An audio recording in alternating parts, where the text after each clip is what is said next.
Vice President Kamala Harris met yesterday with DACA recipients, reaffirming the administration's fight to help Dreamers and other undocumented immigrants find a pathway to citizenship. I want to make clear to the Dreamers who are here and those who are watching from home, this is your home. This is your home. And we see you, and you are not alone.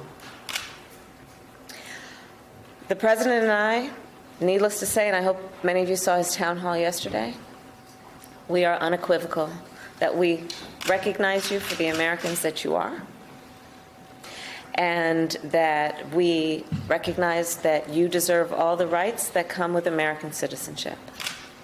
And so we will be tireless in fighting for a pathway to citizenship.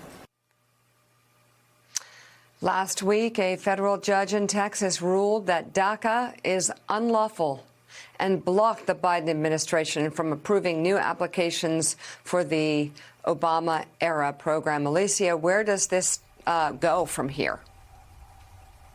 It goes to Congress. I mean, that's where the focus is going to be, and that's part of what advocates wanted to make sure that they express to Vice President Harris the critical role that she will play in making sure that immigration remains a part of the reconciliation process. You know, you think about the human cost of this, Mika. You have tens of thousands of people who are applying to the program for the first time. Many of them applied months ago.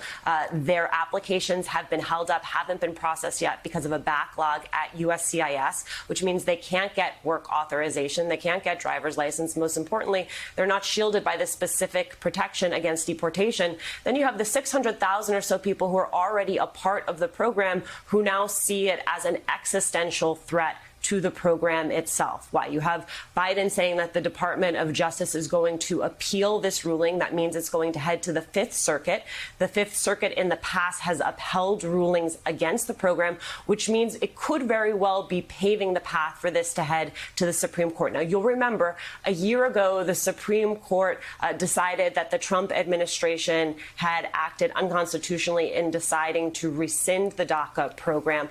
But advocates look at this court, Mika, and it is a very different court than the court they were dealing with a year ago. Not very promising, which is why pressure has really amped up on Congress to find a path forward through Congress. Now, the question, it seems, given what Joe Manchin said last week about his openness to immigration being a part of the reconciliation package, this likely comes down to the Senate parliamentarian making a decision. Where it goes from there, we'll see in the next 30 to 35 days.